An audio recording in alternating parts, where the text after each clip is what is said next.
wa ma dzalika 'ala Allahi bi'aziz, dan itu bagi Allah itu mudah sekali.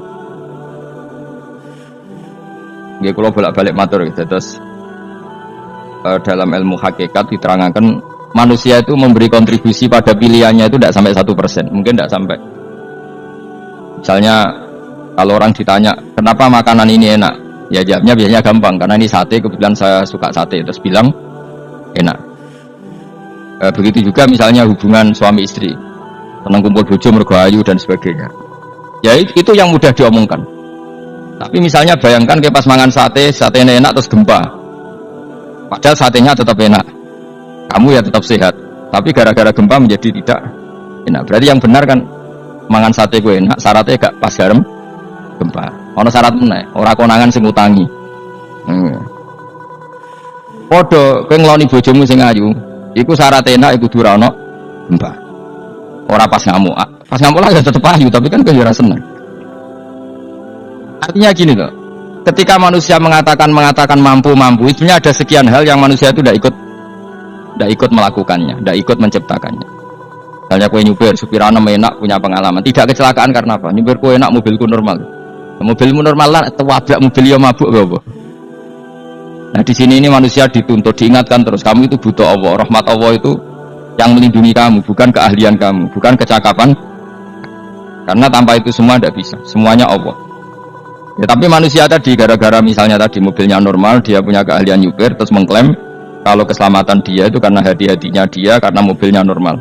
Padahal ada sekian catatan yang menjadikan dia selamat, dan semuanya itu kudrahnya Allah Subhanahu wa ta'ala. Misalnya gak ditabrak wong mabuk, gak ono gempa, gak ono bumi merekah. Misalnya kepinteran nyupir lah terus bumi memangap terus ketempung apa-apa.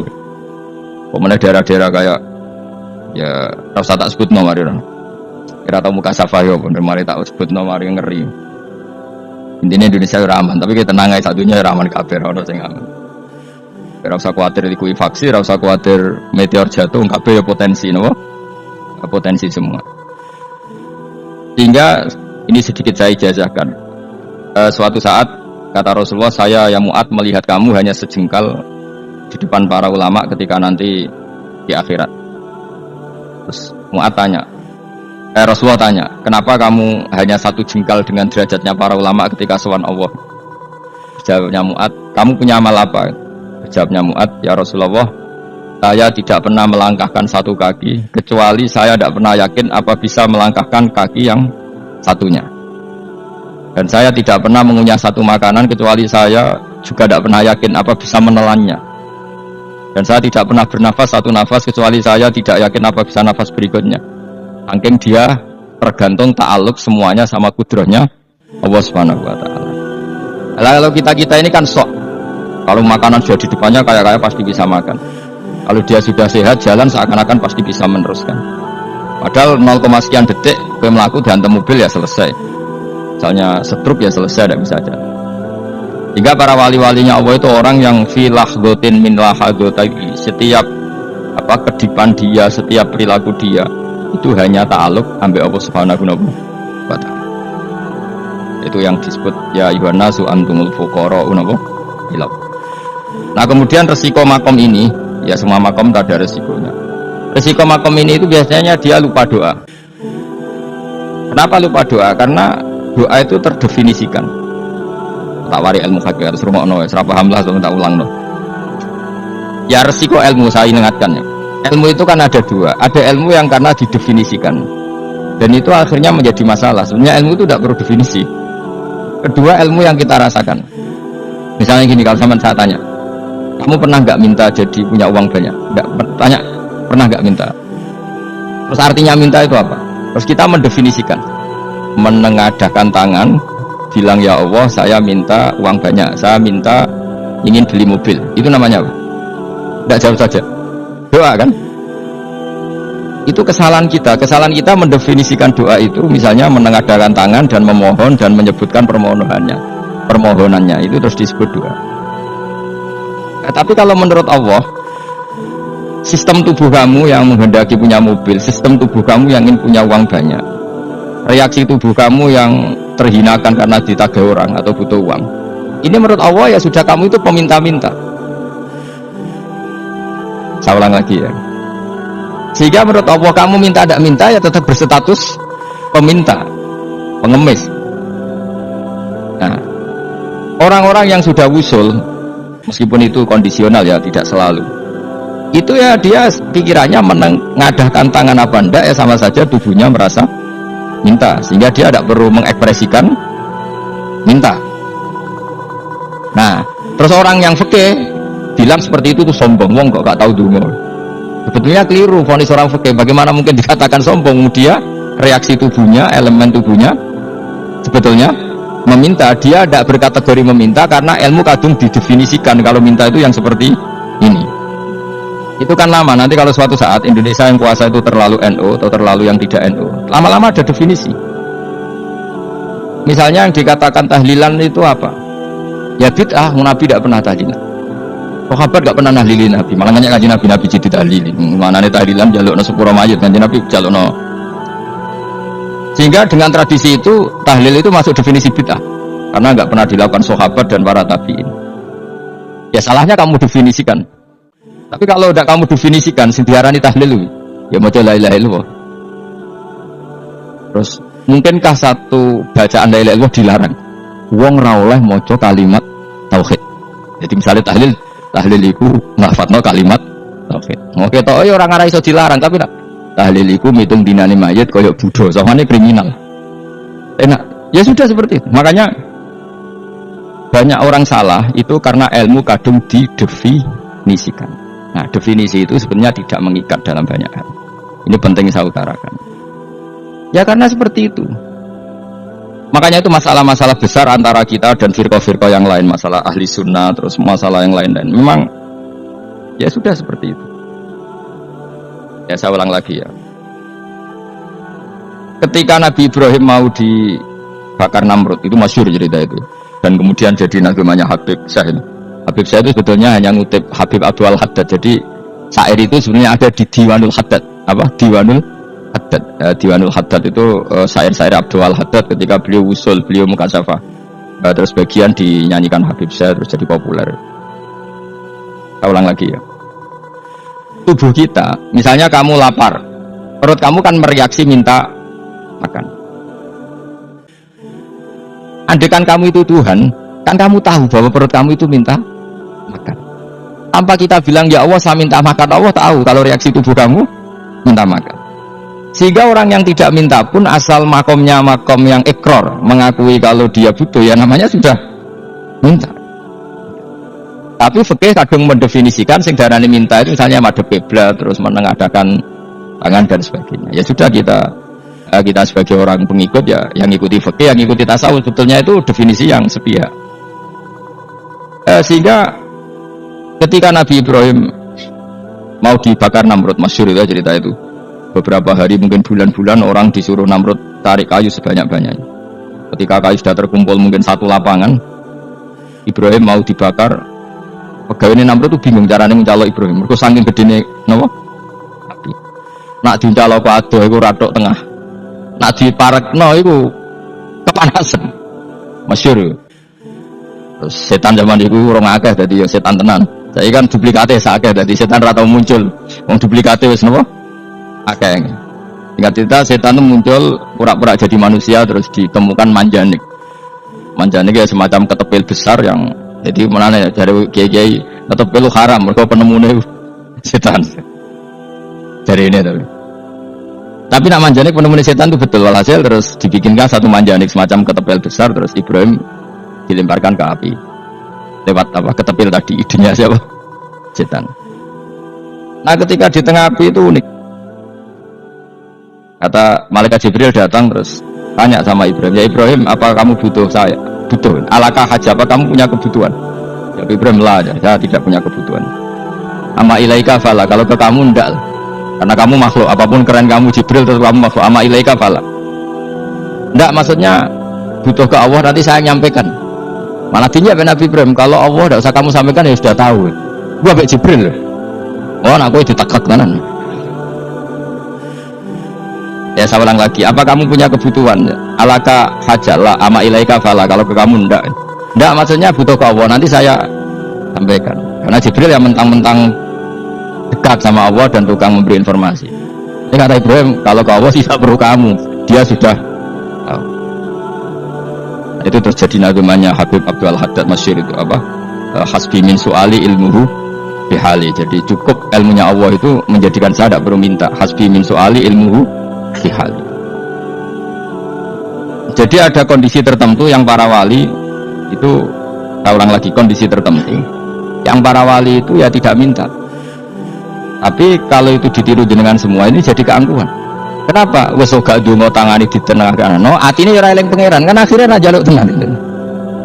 Oke, aja niru wali-wali. Nah, wali-wali itu kan misalnya tangannya tidak menengadah tapi semua sistem tubuhnya merasa butuh sama. Saya itu pernah ya, tapi itu kondisional dan saya juga ngulang tidak mesti bisa. Ketika saya umroh itu pernah saya ada satu kondisi itu doa ya di putaran pertama dok. Di putaran pertama saya berdoa ya agak banyak di multazam. Putaran kedua mau berdoa sudah tidak berani lagi. Sampai ke-7. Hari kedua ya tidak berani, hari ketiga tidak berani. Nah seperti itu tidak bisa dibuat-buat meskipun saya juga agak ingin. Tapi ya pas itu ya nggak bisa. Gara-gara itu korban kitab hikam, jadi kitab hikam yang terkenal. Kitab hikam itu pernah cerita gini. Rubbama dallahum al-adab ala tarkit tolab. Terus di antara makalahnya itu wa inna ma yunabbahu man yajuzu alaihil ifal. Tapi kamu jangan niru dosa kalau ini. Tapi jangan ingkar ilmu ini tambah dosa we. Jadi niru ya dosa, ingkar ya dosa. Jadi ada seorang wali kata hikam. Kadang-kadang seorang wali itu mau doa diulang itu sungkan. Kenapa? Yang perlu diingatkan itu yang potensi lupa. Allah kan masih ingat doa kemarin. Loh itu gara-gara saya sebelum umrah itu mensinau kitab hikam itu agar butuh. Ya Allah, sing tak dungani ini aja eling kok tak eling meneh kan. Jadi wa inna ma yunabbahu man yajuzu al-ifal, yang bisa diingatkan hanya orang yang potensi lupa. Sementara Allah tidak akan lupa. Tapi kan akhirnya dungane eling. Ya Allah kayak kemarin. Hari ketiga ya Allah kayak. Makanya menurut saya ilmunya orang hakikat itu juga ada sisi kriminalnya karena ya tadi. Tapi kamu ingkar ya keliru. Memang Allah gak mungkin lupa, ngapain kamu ingatkan? Makanya menurut saya Allah itu mandat terbaik, bener-bener Rahman Rahim. Mestinya nak awal terbaikku itu ngomong dino malah ngamuk. Lah aku lali tapi mbok elang ngeling. Tapi Allah itu maklumi ya, dengan kekeliruan. Kita ini kan selalu keliru. Donga terus ya keliru sebetulnya karena seakan-akan kan mengingatkan seseorang yang mungkin lupa. Wong Allah tidak pernah lupa kok, kamu ingetin terus. Atau kamu menggurui Allah, yaitu ya Allah nang sebadani kalau dia diake, padahal nggak mesti maslahat bagi kamu. Diake orang mesti maslahat bagi kamu. Maka ada sekian contoh yang wali itu dibully pangeran. Saya sering cerita, banyak cerita wali itu dibully pangeran, digarap pangeran. Ini gara-gara salah dewi. Saya pernah cerita dan itu ada di hikam betul di kitab hikam itu ada. Ada wali itu tukang hamal itu manol di pasar itu angkut. Jadi kalau ada orang bawa barang berat diangkut dia, terus misalnya kalau dulu mungkin ya ke kereta atau ke nggak cerita terus diupahi. Tak dapat apa dia pasti pulang karena dia hanya butuh makan satu piring karena dia tirakat makan satu piring untuk ibadah 24 jam. Singkat cerita dia ngeluh, ya Allah, engkau tahu saya ini pecinta engkau, saya ini hanya butuh makan satu piring untuk kuat sholat. Tapi kenapa harus jadi juru manol? Berilah saya rezeki yang tanpa kerja. Selang sekian hari dia dituduh maling, terus di penjara, terus dapat rezeki tanpa kerja. Dia ya Allah kenapa jadinya gini? Kan kamu minta rezeki tanpa kerja. Ya itu penjara itu rezeki tanpa kerja kan. Jadi Allah memperlakukan para walinya itu memang unik. Ya kadang dibully. Sehingga dalam cerita-cerita kenabian, kata Qadiyat itu, gak ada orang yang sering dibully Allah kayak nabinya. Karena nabi itu orang yang dicintai Allah. Jika salah sedikit saja itu, toro pangeran itu, toro kampus itu digarap, pokoknya diploncol, pokoknya salah sedikit. Misalnya begini, Nabi Yakub itu kan nabi. Dia mungkin yang jauh gak tersadar, nyembelih apa itu anak sapi itu di depan indukannya. Ya beliau mungkin spontan saja, Pak. Kalau kamu yang melakukan pasti tidak ada hukumannya karena Allah tidak pasti peduli sama kamu, sudah lah. Artinya gak peduli itu salah, pantas saya mau jelasin gitu. Tapi ini nabi. Ketika itu terus indukannya sapi tadi, ya Allah, Yakub itu kekasihmu. Saya tidak berani sama dia karena dia kekasihmu. Tapi saya tetap menuntut keadilan. Dia harus merasakan susahnya dipisah dengan anak. Meskipun dia tidak nuntut rasanya roh anak sebelah itu tidak ada se-ekstrim itu. Sapinya itu hanya nuntut, ya Allah, dia harus merasakan sakitnya terpisah dengan anak. Akhirnya Allah menciptakan Yakub mengalami terpisah dengan Nabi siapa? Yusuf. Itu kalau kata qadiyat, itu kalau yang melakukan tidak Nabi pasti nggak dibully Allah, dibiarin. Karena Nabi ini yang melakukan Nabi. Sini Nabi Yusuf lagi. Mana rasa daftar wali berat? Nabi Yusuf itu di penjara itu karena terdolimi apa karena memang dia salah? Terdolimi. Karena Yusuf itu Nabi. Nabi Yusuf itu Nabi. Nabi betul memang benar-benar Nabi. Meskipun ganteng dia Nabi. Syaratnya Nabi ganteng kan kira mlebu. Nabi itu harus ganteng, nggak boleh. Nabi elek ora oleh. Karena Allah isin di kekasih kok keriting elek. Allah itu di selera tadi. Kabeh Nabi mesti yang paling ganteng di kaumnya, yang paling nasab. Nggak boleh Nabi kok pesek keriting, enggak boleh. Tapi kalau sudah jadi orang soleh oleh. Tapi kalau Nabi enggak boleh, enggak boleh. Nabi Yusuf itu ganteng. Masyhur kan cerita Nabi Yusuf dengan siapa? Zulaikha. Belum ada orang dalam keadaan darurat masih cerdas kayak perempuan. Jadi singkat cerita, ketika Yusuf diajak Zulaikha selingkuh gak mau kan keluar dari kamar. Dalalah kebetulan wa alfaya sayyidah badalba. Itu si Zulaikha tadi spontan langsung bilang, wahai suamiku, apa hukuman orang yang ingin menodai keluargamu? Itu wong wedok. Padahal dia agak terencana, dia pun gak bayangkan kepergok suaminya. Itu dalam keadaan kepergok itu masih cerdas. Suamiku, apa hukuman orang yang mau menyelingkuhi keluarga Anda? Singkat cerita suaminya murka, terus Yusuf di penjara, terdolimi. Ketika di penjara, kemudian Yusuf punya keahlian mentakwil apa? Mimpi. Kan tadi suaminya Zulaikha itu tidak sampai raja ya, kira-kira PM atau menteri lah. Raja itu punya mimpi yang bisa nakwil itu hanya Yusuf. Singkat cerita, terus utusan raja datang ke Yusuf. Dan takwilan Yusuf terbukti benar. Tapi Yusuf ini seorang nabi, seorang lagi Yusuf seorang nabi, dia tapi ya manusia. Bilang gini ke utusannya, coba bilangkan ke raja kamu, di penjara ini ada orang yang di penjara secara terzalimi, yaitu saya. Tolong laporkan ke majikan. Itu Allah tersinggungnya itu bukan main. Nabi kok lapor makhluk, itu tersinggung. Nah aku kan gak bibi. Pengajian proposal ya Allah bibi, semuanya Allah begitu bibi. Wong sampean swargane ya ora langsung wae ngono pokoke kira-kira kan sudah enggak perlu ditegur. Makanya fa'an sahu syaitanu dzikra rabbi fala bitafis sijni bid'asin. Maka Allah mentakdirkan utusan raja tadi itu lupa melaporkan peristiwa Yusuf ke raja tadi, sehingga raja enggak pernah dengar kalau ada orang di penjara karena Allah tersinggung. Wong kowe ku nabi kok lapore ambek penguasa. Ngono tok iku wis Allah tersinggung. Karena dia nabi, gak boleh nabi lapor makhluk. Jadi Allah itu dengan nabi itu sangat-sangat sensitif. Sangat-sangat sensitif. Ya begitu. Terus kita yang terkenal, meskipun ini gak ada di Quran, Nabi Musa. Nabi Musa itu pernah sakit gigi karena dia mentang-mentang kalimullah, orang yang sering komunikasi dengan Allah, minta ya Allah, tolong tunjukkan obat gigi saya itu apa. Dan ini sama Allah dikasih tahu, kamu ngunyah suket ini gitu, rumput ini kamu kunyah, nanti pasti sembuh. Karena resepnya dari Allah ya pasti mujarab, kan gak ke dokter. Singkat cerita dikunyah terus sembuh. Suatu saat dia sakit gigi lagi, gak konsultasi lagi karena masih punya resep. Tadi kopian apa? Resep. Dia datang nyari suket yang sama, dikunyah tambah sakit. Tanya sama Allah, ya Allah ini kan resepnya yang sama, kenapa tambah sakit? Kata Yusuf, kata Allah, kamu itu kekasihku. Roh nak sing ngobati ku aku ra suket sembrono. Semenjak itu Nabi Musa ora pernah resep lagi sudah. Andaikan itu kamu, pasti Allah juga gak tersinggung. Makanya kata qadiyat, kenapa para nabi sering ditegur itu bukan karena Allah murka. Nabi itu beda. Jadi kesalahan kecil atau apa-apa yang menurut kita ada salah itu untuk nabi salah. Makanya di ahli sunnah ada kaidah apa?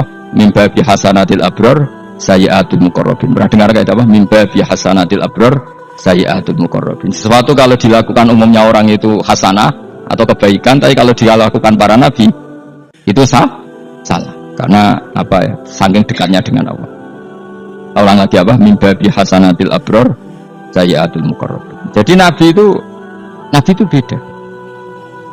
Nah, para nabi itu orang-orang yang mengalami fikir yang doa resmi kayak siapa tadi? Definisi fikih ya sering. Kayak definisi orang tasawuf yang sering. Sehingga ketika nabi berdoa ya memang secara disiplin ilmu yang namanya berdoa ya minta Allah dengan mengadakan tangan. Ketika enggak berdoa karena nabi sadar Allah tidak perlu diingatkan lagi, pasti masih ingat gitu. Jadi dua-duanya benar terus.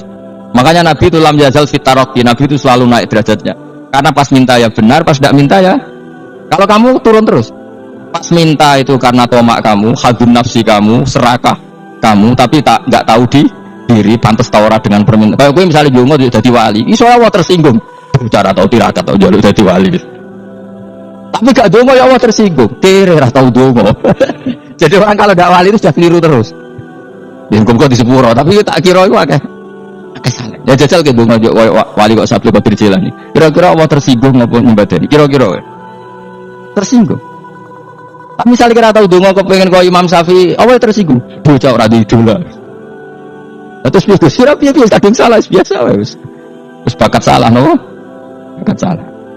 Ini sedungane sing gampang gak sing mesti bener. Rabbana dzalamna anfusana wa lam taghfir lana wa tarhamna lanakunanna minal khasirin. Saya pernah punya kitab dan kitab itu menurut saya luar biasa. Bahkan ketika adu bully itu, adu cara mahasiswa itu kayak pelonconan itu. Nabi sama Nabi itu pangeran didu dan itu sekali yang satu salah melakukan disiplin ilmu sampai pangeran itu degradasi. Dan Allah memang mengancam gitu. Kalau kamu melanggar ini, la'ah biton namin diwani nubuah. Nanti la'am khuan namin diwani nubuah. Kamu saya hapus dari buku kenabian. Tes-tesannya ya lucu. Misalnya begini. Kata Nabi Musa kan ditanya. Ketika dia khutbah ditanya orang. Siapa orang paling alim ya Nabi Allah? Sekarang orang paling alim itu siapa? Nabi Musa jawab, saya kan. Itu Allah tersinggung karena wong kok mlete ini ngono. Tapi andai kan Nabi Musa kok jawab Fauzi itu salah, tambah salah meneh. Atau jawab Ruhin, salah meneh. Tapi jawab Musa ya salah. Saya Gusti, saya kan. Orang paling alim siapa? Saya. Allah memperingatkan Musa, ada seseorang yang lebih alim ketimbang kamu. Coba kamu harus ketemu dia. Ketemu dengan cerita ketemu Nabi siapa? Khidir. Terus dalam 3 sesi ini, 3 babak ini buli-bulian. Nabi Khidir itu dalam 3 babak ini selalu kelihatan salah. Di antaranya adalah terus sekarang ya mungkin di gonjakan sepeda motor atau perahu kalau dulu yang menggratisi dia numpangi sepeda motor malah spionnya dicopot gitu. Spionnya dicopot, dirusak. Nabi Musa kan sudah digratisin malah rusak yang motornya yang apa? Menggratisin. Nabi Khidir masih tenang. Kamu tidak paham gitu. Jadi Nabi Khidir mesti stok kamu tidak paham. Itu kata syurrahul hadis termasuk Ibnu Hajar al-Asqalani bilang gini. Setelah itu kedua membunuh anak kecil. Musa tambah marah. Anak yang belum punya dosa kok kamu bunuh sampai 3 kali ada 3 peristiwa. Itu kata syurrahul hadis. Andai kan Musa kok diam tidak protes, maka dia akan disalahkan Allah. Karena dia berarti membiarkan kemungkaran di depan matanya tanpa reaksi. Jadi sebetulnya ketika Musa berontak itu Nabi Khidir. Nabi tenan gitu maksudnya. Jadi itu kan unik. Tapi berontak itu disalahno. Jadi angel sambil tes-tesan dadi nabi itu angel. Misalnya kok Nabi Musa itu kayak model santri Jawa Timur. Nabi Khidir salah nggih nderek mawon. Ya ora nabi jero barang mungkar. Menengae. Berarti yo nabi goblok ngono kira-kira gitu. Makanya memang Musa harus konsisten seperti itu, harus demo terus gitu. Kayak saya misalnya sebagai kiai fikih, kiai, ya harus seperti ini cara mulang saya. Enggak boleh saya misalnya terus anut mulang terus tawadhu semeneng itu ora karu-karuan. Jadi andaikan Musa kok tidak protes itu malah salah. Ya memang harus. Dan itu Nabi Khidir Nabi tenan. Makanya Nabi Khidir akhirnya respect. Tidak ada hati sebaik Abu Musa. Risi itu gak nyaman ketika melihat kemung. Jadi itu punya poin. Tapi lucunya Nabi Khidir yang nyalan. Tak kandani ora takok komen takok. Tapi yang disalahno. Ya aku jadi Nabi Musa. Ya jajal, gawe peristiwa meneh aku tak sabar rata kok bareng. Jajal neh. Bareng dijajal ya protes meneh. Bareng protes meneh tinggal 1 kali kesempatan. Kowe takok meneh wis ora dadi muridku. Dikasih kesempatan lagi ya protes meneh dek numpas. Tapi itu justru itu menjadi kelebihannya Nabi Musa karena syarat seorang nabi adalah al-musara'ah ila ingkaril munkar kata Ibnu Hajar al-Asqalani. Syarat seorang nabi adalah secepat mengingkari sesuatu yang mungkar. Enggak boleh. Ya toh misalnya kita jadi murid terus gurumu itu gandeng artis atau gandeng penyanyi dangdut. Nderek mawon. Jadi guru murid kok giyo. Tapi kowe ngloroi guru tersinggung. Ora hikmah itu. Kan bingung no. Guru ini gak bingung no. Tale ke guru jadab dorong Jawa Timur apa? Gurumu gandeng penyanyi dangdut. Reaksimu beda saya takut. Ayo loh, nak elek kan gak iri. Biasanya nak elek itu ora iri ya. Sarmu Pak. Sing ayu, sing potensi iri. Kira-kira reaksi kamu itu milih Derek mawon apa berontak? Golek apa? Oh, nak gurumu wong alim mesti nak pasti meneng. Muridku goblok tenan, gak sensitif. Roh barang mungkar dilakukan di depannya kok tidak reaksi, tidak protes. Tenan muridku. Tapi lucunya guru mau nak protes ya. Gak ada akhlak gitu. Guru lagi senengnya kok rawan. Nah, Nabi itu kan buli-bulian. Jadi Nabi Khidir dengan Nabi Musa itu tebak-tebak. Karena dua orang ini sama-sama kekasih Allah. Itu Nabi Musa justru barokahnya itu dia tidak pernah kelasmennya di bawah Nabi Khidir. Semua ulama sepakat kelasmennya Musa tetap di atas Nabi Khidir. Sehingga yang berlaku ya tetap ilmunya Nabi Musa. Bahwa membunuh anak kecil tidak boleh, merusak perahu milik orang lain tidak boleh. Karena Allah tetap lebih respect dengan ilmunya Nabi Musa. Nabi Khidir tetap ilmunya nggak dipakai, meskipun dia disebut hakikat. Karena ilmunya Nabi Khidir ngani ngoyo. Ngani ngoyo wong ape mutusno ngenteni nginceng Loh Mahfuz. Lah sing iso iku sapa? Barang ra mungkin kok. Makanya Nabi Khidir terakhir menutup kalimatnya wa ma fa'altuhu an amri.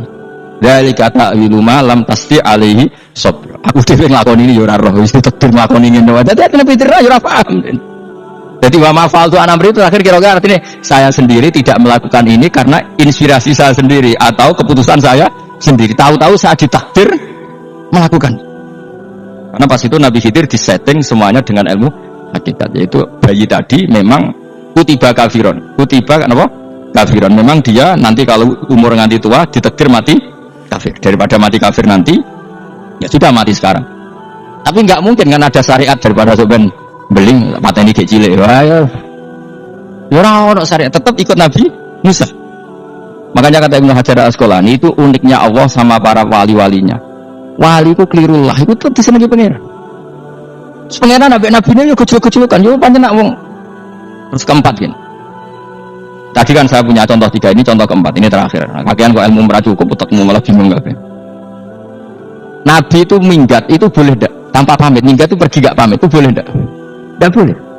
Rasulullah meskipun kayak apa disakiti di Mekah, itu enggak pernah minggat, enggak pernah hijrah. Saya ulang lagi, karena butuh isi. Tapi Allah pernah punya kekasih, yaitu Nabi Yunus. Nabi siapa? Yunus. Itu Quran meredaksikan ya abaqo. Abaqo itu terjemahnya apa? Minggat. Kalau pergi itu dhahaba. Tapi ini Allah meredaksikan itu abaqo. Abaqo itu ya minggat. Nabi Yunus itu dakwah di daerah Nainua. Nainua itu ya Babylon sana. Kampungnya namanya Nainua. Ya daerah Babylon. Babylon itu kalau di geografis modern ikut Irak. Ikut mana? Irak. Jadi Kufa, Basra, Babylon. Terus siapa itu yang ngalahkan pasukan Yahudi dulu itu Bukhtanasor, Hebuket, Nezer itu ikut mana? Babylon apa? Babylon. Bama unsila alal malakaini di Babila Harutamar. Makanya kalau ulama-ulama melihat Irak kacau sampai sekarang itu tidak kaget. Irak itu ardun mal'unah kalau di kitab-kitab, bumi yang memang sudah terlaknati mulai dulu. Sehingga ketika ada kasus Saddam Hussein sekarang itu ulama tidak kaget. Zaman Rasulullah Sugeng itu Irak itu termasuk sudah bumi yang guna ke azalazir. Di sana pasti banyak fitnah. Fitnah pertama yang dicatat sejarah adalah Mautul Husain apa? Kabudutnya Said siapa? Husain di Karbala. Era Imam Syafi'i adalah zaman mifnah, ulama dibantai karena dipaksa mengatakan Quran apa?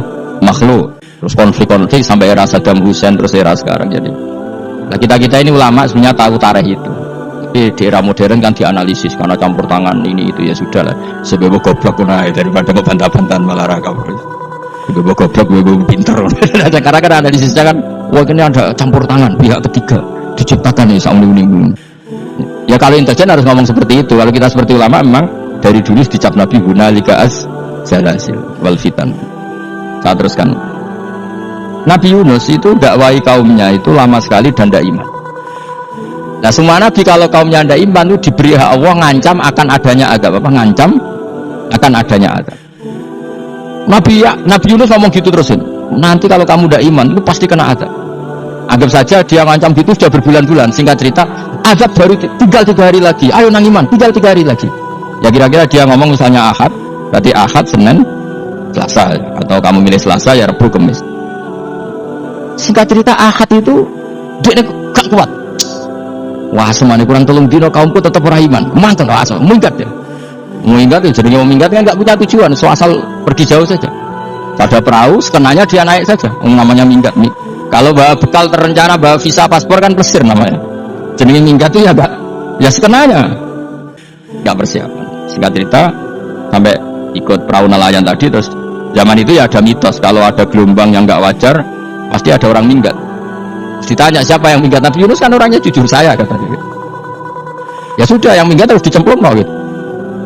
Ya, terus ada yang agak baik, ya jangan gitulah. Ini kan kita semua butuh selamat. Studi dulu. Studi satu lagi ketemu Yunus. Coba mungkin salah udahnya, studi lagi ketemu sampai 3 kali ketemu Yunus. Makanya fasahama fakana minal mutkhadin, diuji, dia kalah kemudian tenggelam. Fal taqamahul khutu wa huwa mulim. Terus dia diuntal, ditelan oleh ikan nun. Ya, di situ ikan nun digambarkan saking besarnya itu. Ya ini uniknya Allah sama kekasihnya. Sudah Allah menyalahkan tapi unik. Ikan ini kan itu sama Allah dikasih instruksi. Kamu nggak boleh makan dia kekasih saya. Terus ketika di tengah di perut apa? Ikan, dia kegelapan. Terus Nabi Yunus cita-citanya satu, ya Allah, kalau saya sumpah kiri saya tidak bisa baca tasbih. Akhirnya sama Allah disulap perut ikan itu jadi masjid. Jadi dia di dalam perut ikannya santai saja tetap wiridan, santai. Fana ada fi dzulumati alla ilaha illa anta subhanak inni kuntu minadz dzalimin. Dia santai aja wiridan karena perut ikan bagi dia adalah masjid. Ya dia disalahkan Allah karena abako tadi minggat, hijrah tanpa pamit. Tapi juga dibela-belain Allah, ikan tadi tidak boleh nelan. Ini perlakuan Allah sama orang yang dicintai. Tapi karena dia Nabi, uniknya apa? Dino akad itu kaumnya udah nginceng ngomel Nabi Yunus. Rame-rame nginceng. Lucunya cara nginceng gini. Nak Yunus neng omah berarti bodoh nih. Wong ngomel ono ada kok dene tengok. Buareng diinceng Nabi Yunus tuh gak ada. Tenan ono ada. Mulane wonge rawani neng omah. Itu uniknya pangeran. Jadi mau dene ra minggat ya salah. Mau dene ora minggat berarti kaumnya jare ono ada ono gempa bumi likuifaksi kok dene neng omah. Lah nek ono tenan ra mlayu. Nyatane gak mlayu. Jadi mbok Allah didesain minggat. Tapi nek minggat jadi salah Nabi ora pamit. Makanya masyhur, saya itu punya kitab karangannya Habib Alim Alamah, mbah-mbahnya Habib Anis, Habib Ali bin Husain yang ngarang apa? Ali bin Muhammad bin Husain karang yang Sintu Duror itu. Itu diantara doanya gini. Tapi jangan dulu loh, gue rawali bro. Aku rawani niru. Cuma saya hafal secara ilmu, tapi saya tidak berani niru. Waj'al sayyiati man ahbabta. Ya Allah, jadikan kesalahan saya itu kesalahan orang yang kau cintai. Terus pokoknya salah lagi jadi pengiran kadung seneng, salah lagi sampai wae seneng. Waj'al sayyiati man. Terus koyo kowe lah dimanja wong tuamu, anak paling disayang. Salah wae lucu. Kowe cah cilik. Kowe seneng cah cilik. Salah wae lucu. Mecano gelas yo lucu, tiba yo lucu. Tibane cah tuwek-tuwek. Bocah jelalatan mulane tiba.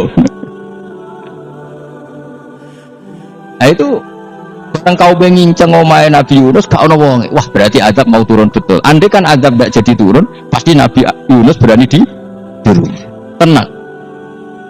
Wes. Barang mulai malam Kamis, azab itu sudah kelihatan. Ada puting beliung, ada apa sudah jelas pasti ada azab. Kaumnya yang lapangan tobat finish. Secara bal-balan menit-menit apa? Terakhir. Woi, sampai pengen ditampa tobaté. Wes gak sida tak azab wong kowe tobat. Enggak cerita Nabi Yunus hari ketiga atau apa dia selamat. Pakai versi yang umum saja. Selamat faltaqamaul khutu bahwa falaula annahu kana minal musabbihin la bi fi batni la yaumi yubasir. Akhirnya dimuntahkan sama ikan nun tadi terus dia keluar. Barang keluar tanya-tanya kabar gimana kabar kampung Nenua, baik-baik saja. Kabar awal dimulai karena dia tahu kalau orang bohong itu dihukum mati. Padahal dia bohong katanya Kamis itu ada azab, ternyata kampungnya baik-baik. Padahal baik-baik saja karena mereka tobat. Jadi masyarakatnya nyari dia karena mau iman. Si nabinya agak berani pulang karena nanti dihukum mati. Itu pangeran nabi kekasih. Jadi pangeran yo bully gitu. Oh itu beda-bedaan. Wong kekasih pangeran begunan. Aku ora hati pitol atau diadab. Jadi pangeran kekasih aku beda. Ora koyo akhirnya virus ramane mulai. Wah nak mulai disiksa. Perkara nih kalau pembohong itu dihukum mati. Masyarakat tuh goleki tenan. Mergo malam Kamis ku ono azab tenan. Cuma terus tobat. Institut falaula kana qaryatun amanat fanafa'aha imanuha illa qauma Yunus lamma amanu kasyafna anhum adzabal khizyi fil hayatid dunya. Enggak ada kampung yang saya adab kecuali kasih tak adab, kecuali kaum Nabi Yunus. Aku wis ngadab pas menit terakhir peta adab tobat. Akhirnya ra sido dari pangeran. Iku kaum Nabi sinten? Iku ya barokah ninggate Nabi Yunus. Lah iku nabi. Wong kliru kok barokah. Iku nabi. Umpama Nabi Yunus ora minggat, kaume berpikir Yunus bohong. Wong ape ana azab kok tengok-tengok ning omah. Tapi pas minggat tenan iki salahno pangeran, minggat kok gak. Amalane kira usah protes. Wali itu beda, kekasih pangeran beda. Itu sama dengan sing dialami Rasulullah sallallahu alaihi wasallam ning Sulhul Hudaybiyah. Semua perjanjian itu salah secara hukum fikih. Bukan salah lagi, sangat salah cara ukuran fikih. Sehingga semua sahabat itu protes kecuali Abu Bakar As-Siddiq. Cuma semuanya omong Umar, tapi semua sahabat akhirnya ya protes. Mencoba di antara perjanjian gini. Pertama kan enggak, biar sampean enggak terlalu jadi teroris, enggak terlalu jadi ekstremis. Memang tidak usah jadi teroris, tidak usah terlalu jadi teroris. Semua itu mungkin kan, dunia semuanya mungkin. Singkat cerita Nabi itu sudah di Hudaybiyah. Hudaybiyah dengan Mekah kan tinggal sekitar paling 40 kilo. Kita pernah itikaf di masjid yang pernah dipakai Hudaybiyah.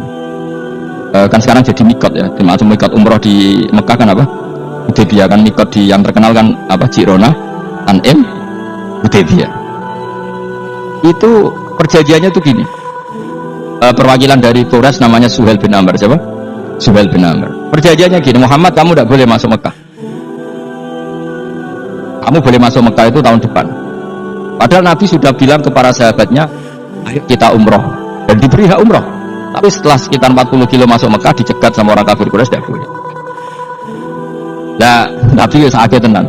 Nabi kadung mentafsir, memberi berita gembira, saya mimpi kalian masuk tanah haram, aminina mukhalikin, aman semua. Semuanya bercukur gundul atau mencetak rambut. Pokoknya kata sahabat senang sekali karena mimpi Rasulullah tidak pernah apa? Tidak pernah salah. Bareng di situ di antara perjanjiannya ada kata Ali Muhammad Rasulullah.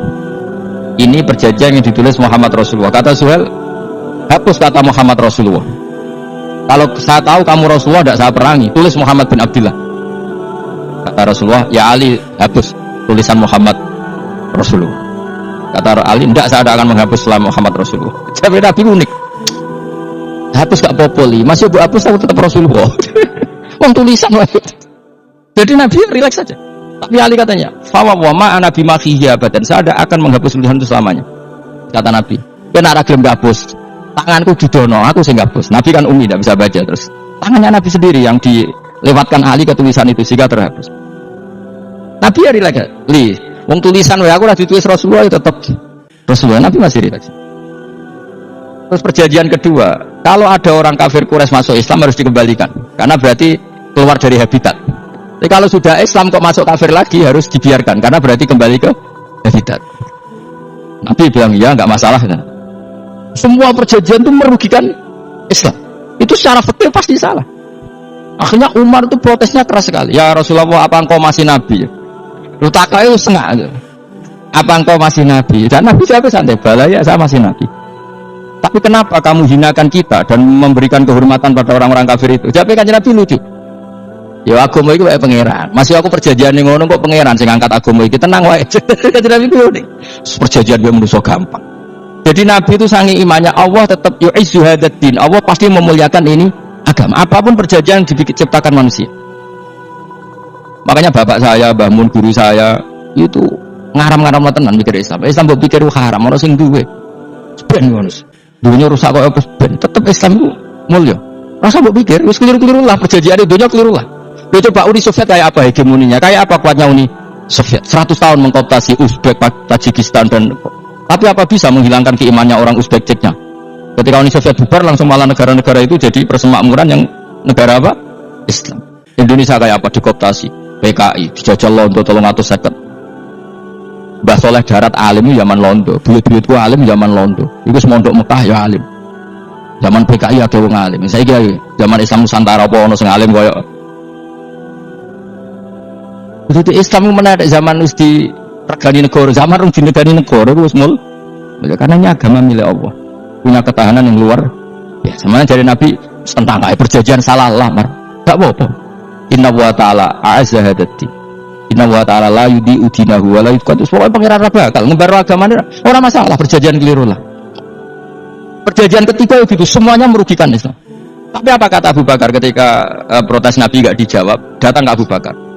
Menurut kamu gimana? Jawab Abu Bakar lucu. Makanya ini menunjukkan makanya kenapa ahli sunnah berkeyakinan afdhalus sahabat itu siapa? Abu Bakar. Jawab Abu Bakar. Wes samar perjanjiannya keliru lah, wes keliru lah. Ki gremeng-gremeng santai gremeng. Tapi la tadkhul bainahu wa baina habibi. Kamu jangan masuk wilayah itu hubungannya orang yang terkasih sama kekasihnya. Wes gak masuk akal lah sebenarnya menengah.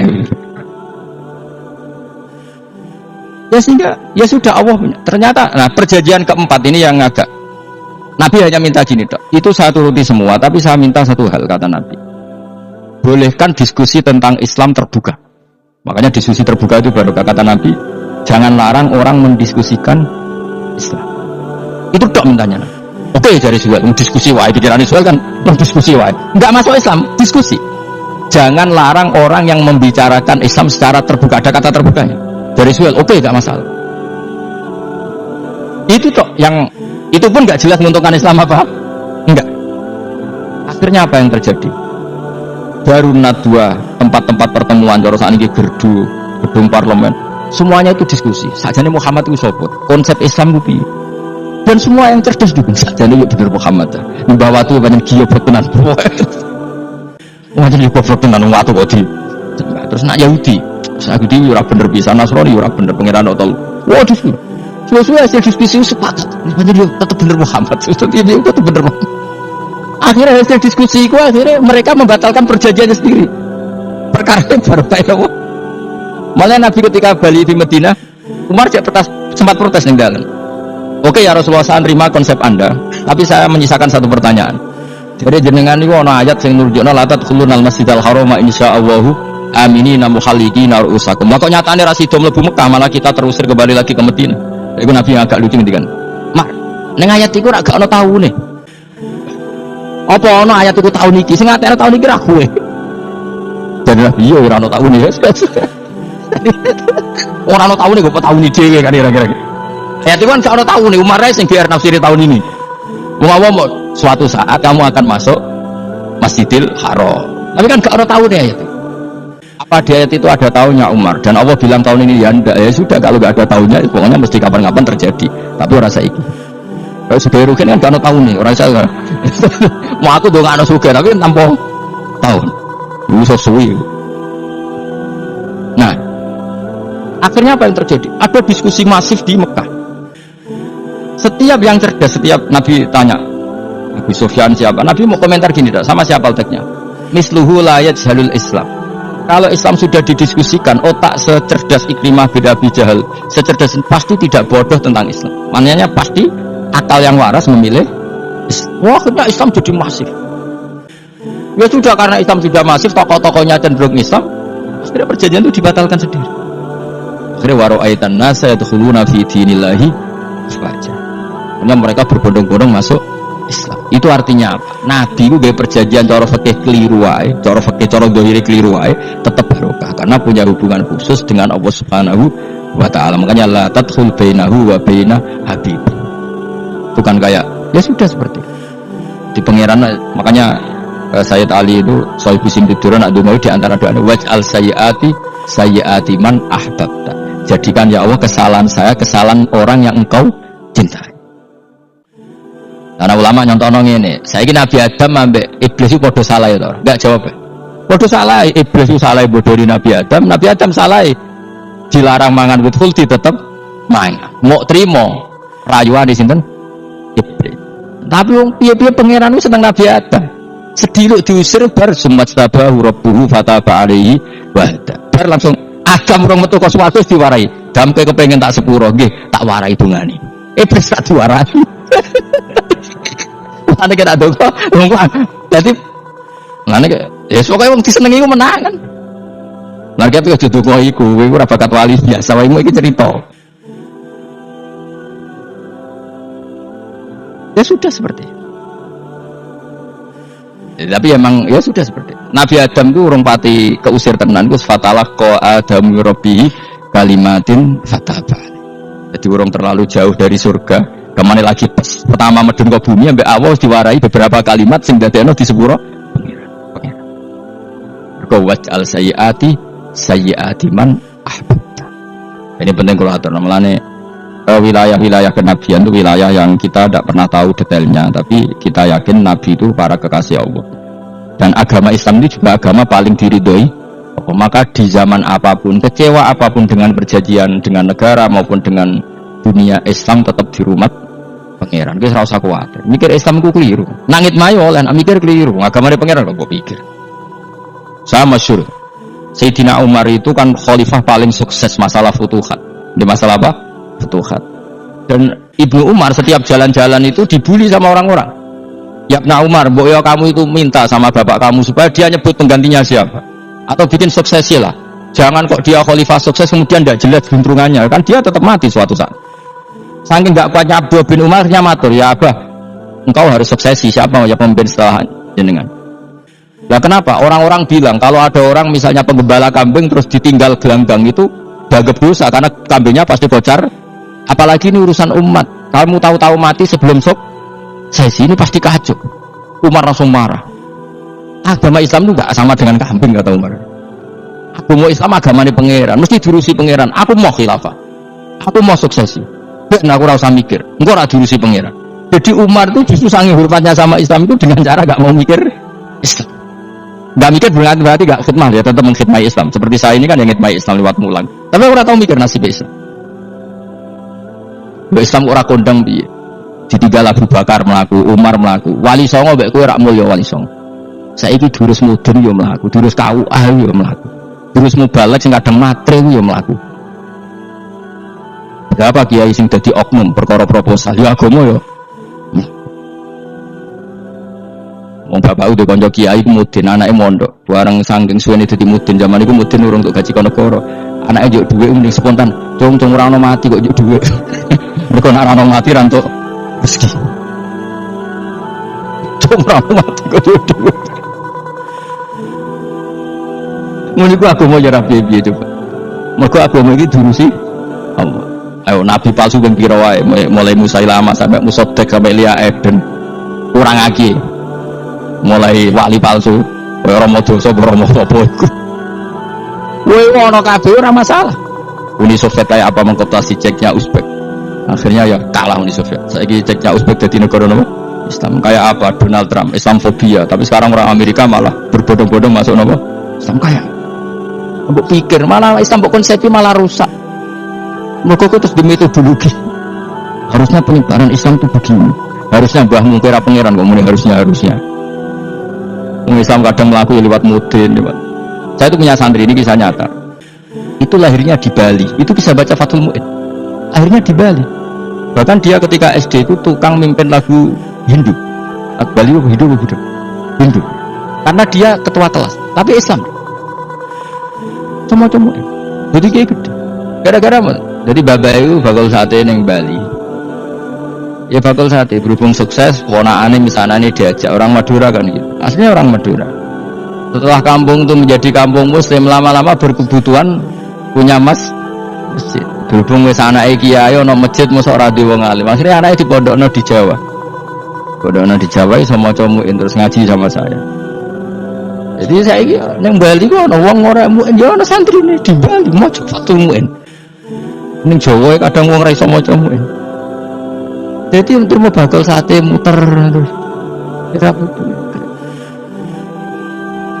Islam di Indonesia gara-gara pedagang Gujarat, meskipun sejarah itu diperdebatkan ya gara-gara dagang, karena mereka Muslim ya akhirnya menyebarkan apa? Islam. Jadi semudah itu Allah. Termasuk konflik Ali bin Muawiyah itu barokahnya sama susahnya konflik itu masih banyak barokahnya. Sayyidina Ali sama Sayyidina Muawiyah, karena kita ahli sunnah ya, tidak menyalahkan salah satu madzhab ahli sunnah. Itu barokahnya beliau konflik itu banyak sahabat yang migrasi. Ada yang ke Cina, ada yang kemana-mana. Termasuk yang diyakini para sejarawan ada yang ke Selat Malaka. Termasuk akhirnya sampai ke Baros itu. Barokahnya orang nggak nyaman di Yaman itu di Syria sama di Irak. Akhirnya Islam menyebar. Oh sudah. Andai kan nggak ada konflik itu, mungkin penyebarannya juga lambat.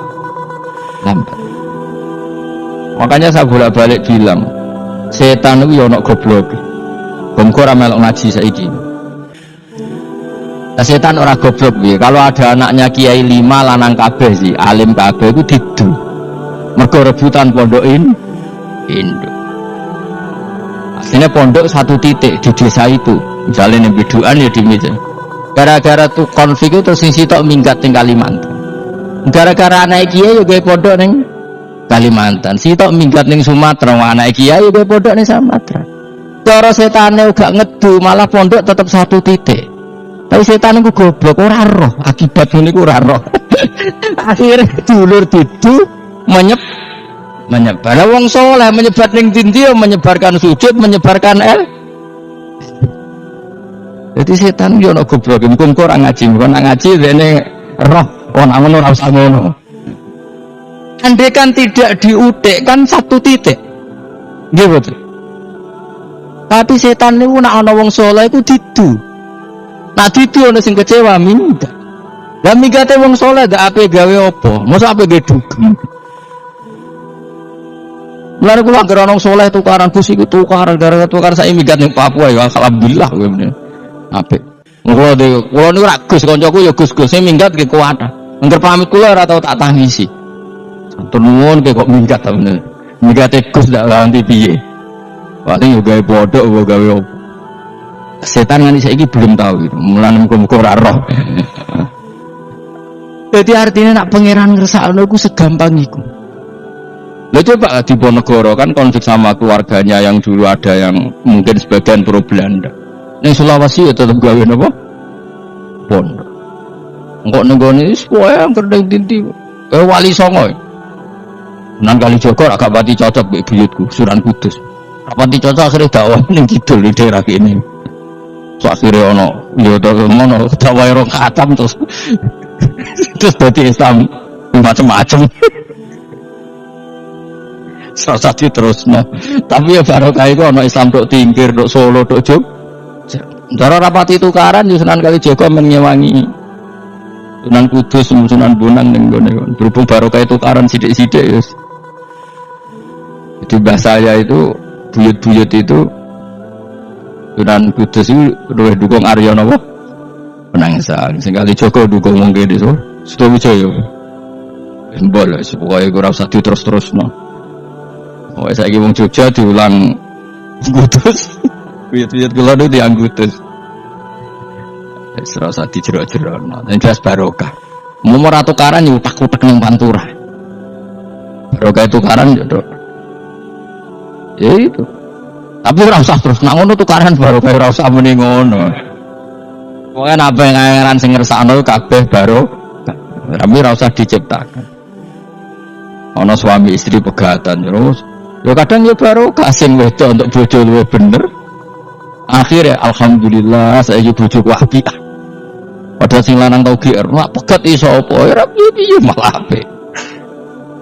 Iku pangeran. Makanya mikir Islam yo mikir. Sekarang kan ndak orang terlalu semangat Islam terus dia konsep Islam harus menguasai negara, akhirnya memaksakan jadi pemimpin. Itu Islam harus kultural, akhirnya kejawen Islami. Muat Islam kudu kaya, jebule kedonyan deknane ora. Islam kudu fakir, bebas hisab, kefikiran akhirnya buruh Cina. Justru kakean konsep bisa mari kewajib. Lah ya ana sing wah Islam kudu sugih, nek sugih ben kuat. Jebule bareng sugih kedo ana sing milih fikir ae ben tambah hisab, kefikiran nek Islam buruh Cina. Islam harus merebut negara supaya ada konsep khilafah. Pas ngrebute wis ngafir-ngafir wong akeh. Pas prosesnya wis dadekno perkara. Islam harus kultural, juga main gong wae malah sindenan terus. Ra sida dakwah, mergo kakean apa? Kultural ora usah dikonsep, wis ben mlaku. Pangeran dhewe sing ngatur Islam. Kayak apa agama ini pernah ditinggal orang-orang terbaik? Mulai para sahabat tabiin sampai wali songo, nyatanya tetap berjalan. Iku nunjukno agama ini diurusi Allah Subhanahu wa ta'ala. Nabi khidmah wae. Kayak saya yang mengkhidmah Islam. Khidmah itu berbakti, memberi pelayanan pada Islam. Tapi ra usah ngrasa mimpin Islam, apalagi membuat konsep untuk Islam. Justru konsep kita ini nanti yang merusak. Karena tadi ngendikan ulama-ulama wa inna minal ilmi la jahlan. Kadang ilmu itu tetap melahirkan kebodohan. Kenapa? Ketika ulama ditanya innal ilmi tuhyanan ka tuhyanil mal, karena ilmu itu punya keangkuhan, kelajutan kayak lajutnya harta. Misalnya gini, saya seorang faqih Ditanya sesuatu yang tidak mendesak pun saya jawab, hanya karena mempertahankan kredibilitas saya sebagai seorang faqih. Padahal jawaban saya itu malah bahaya bagi Islam. Misalnya gini, contoh gampang. Ada orang misalnya Ruhin baru tobat, dia sholatnya salah, rukuknya salah. Terus saya ditanya sama Fauzi, itu sholatnya Ruhin sah apa enggak? Wong dia enggak memenuhi syarat dan rukun. Tentu saya sesuai disiplin fikih saya bilang enggak sah. Karena sujudnya ngongkrong atau dia sholatnya Fatihahnya enggak benar. Padahal andaikan saya ada jawab lebih baik. Karena apa? Bisa saja menurut Allah sholatnya dia enggak sah secara fikih tapi diterima Allah. Karena dari tidak sholat menjadi sholat. Itu kan ibarat begini, orang makan tela yang agak-agak beracun tapi tidak racun yang mematikan, itu baik apa enggak? Ya tidak baik jawabannya. Tapi kalau bandingannya daripada tidak makan sama sekali, tentu baik makan. Nah, kesalahan itu yang makanya kata Imam Ghazali, kesalahan itu yang dialami para fuqaha mu'asirun sekarang. Setiap pertanyaan itu dijawab, dan ironisnya karena sesuai disiplin. Ya tidak bisa. Makanya saya pernah punya teman divonis dokter 2 bulan lagi mati. Teman itu gak doyan mangan. Tapi sarannya dia hidup kalau ada obat dari Jerman katanya. Kalau ada obat dari Jerman dia hidup. Kalau enggak ya mati kan. Tak tilii mati kapan? Ini cari kabare 2 bulan meneh. Sesuk wis suban 2 bulan ngono. Bagus 2 bulane cepet kok malah sesuk. Kowe iku iman mulai cilik. Memangnya mati iku enggak 2 bulan kasih iso wae sesuk iso wae kok.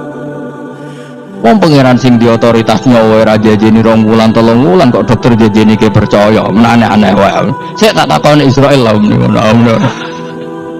Terus iya Gus, ora mesti bener kok tak imani. Lah iya kok kowe cek goblok iku mondok 2 wulan iku ora mesti sesuk ya mungkin. Nek padha-padha mungkin sesuk ya mungkin kok ya mungkin.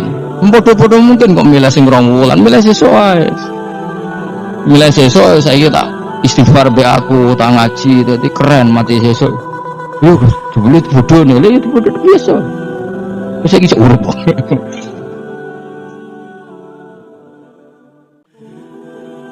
Ya karena tadi sesuatu yang enggak otoritasnya itu kita ini kan jadi orang aneh. Agama mulai dulu mengajarkan kita beribadahlah kepada Allah seakan-akan kamu mati besok. Nak kowe santri tenan tanpa diancam mati 2 wulan niku nek ibadah kok mati sesuk 2 wulan niku kesuwen. Lho kula nganti saiki perasaan kula guys, urip mesti. Mulane kula di dhuwit 200.000 cara kula nggih kathah.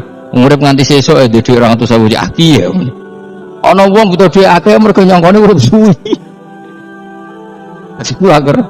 Lan kula ora pati seneng derajat, sesuk mati di derajat barang sesuk. Ya gitu mangka anak tamu tuh. Sebenarnya dia terus mulai rileks, mulai sebelum malah ramati, sembrono terus.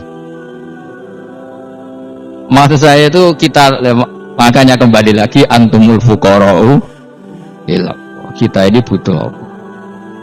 Makanya kula suwun soalnya anut para nabi, dan kalau ada kesalahan para wali, para nabi, itu kesalahannya apa? Mimba bihasanatil abrar sayiatul muqarrabin. Jadi nabi itu karena hubungannya dengan Allah sangat apa? Dekat, sehingga hal-hal yang cara zahir itu salah tapi itu menjadi berkah, dan kita tidak pernah tahu kayak apa sulhul apa Hudaybiyah. Makanya kata Abu Bakar, enggak ada sulhun a'dhamu minal Hudaybiyah, enggak ada perdamaian yang lebih afdal ketimbang Hudaybiyah. Makanya saya itu termasuk ulama yang setuju, misalnya di McGill di Amerika atau di Kanada itu kan ada Islamic Studies. Saya pernah ditanya, Gus, kalau ada sekolah perbandingan agama menurut kamu setuju enggak? Saya bilang enggak masalah. Yang penting asal yang dikaji itu Islamnya, bukan orangnya. Kalau yang dikaji orangnya ya copet Indonesia ya Muslim, kadang koruptornya ketua partai Islam. Nah, anak wonge kan macem-macem. Yang dikaji Islamnya loh, asal yang dikaji jangan orangnya. Orangnya bulet-bulet. Wah, juara lah no. Juara. Karena pikiran saya niru Hudaybiyah. Ketika Islam didiskusikan secara masif, tetap yang unggul itu Islam. Makanya Rasulullah minta, nggak apa-apa, semua percaraan saya setujui, cuma jangan larang orang mendiskusikan Islam. Akhirnya di Mekah, di Darun Nadwa, di pojok-pojok kampung, di perapatan-perapatan orang tanya, sebetulnya Muhammad itu maunya apa? Mereka ada yang bilang, ya Muhammad kepinginnya wong nyembah pangeran. Pangeran sapa sing gawe langit bumi? Akhirnya sing situ, iya pangeran ya pantas sing gawe langit bumi, pangeran ora tau saya apa-apaanan. Kono sing mulai cerita, ya aku tahu nyembah pas dulu luwak. Sampai aku izin pangeran udah yoi luwak.